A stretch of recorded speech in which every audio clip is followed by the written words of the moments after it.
Ever wondered how cryptocurrencies like Bitcoin and Ethereum work, or what makes them different from traditional money?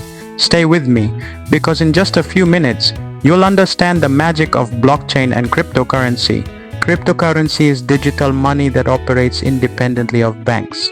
Unlike traditional currencies, crypto is built on blockchain technology, a decentralized system that ensures security, transparency, and trust without the need for middlemen. Think of blockchain as a digital ledger that records every transaction securely. Each block contains transaction data, who sent what and to whom, a unique code, hash, that connects it to the previous block, proof of work or proof of stake used to validate the transaction. This structure makes fraud almost impossible, as altering one block would require changing the entire chain.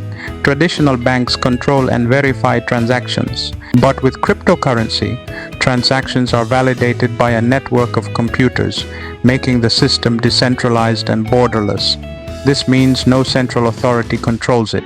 Transactions are faster and cheaper. Anyone, anywhere can use it.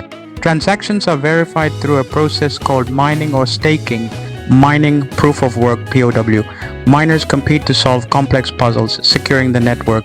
Staking, proof of stake, POS. Users lock up crypto to validate transactions and earn rewards. Cryptocurrency is evolving fast. Governments are exploring central bank digital currencies, CBDCs, and businesses are adopting crypto payments. The future is digital, decentralized, and unstoppable. Now that you know how cryptocurrency works, do you think it's the future of money? Let us know in the comments. And don't forget to like, subscribe, and hit the bell icon to stay updated on everything crypto.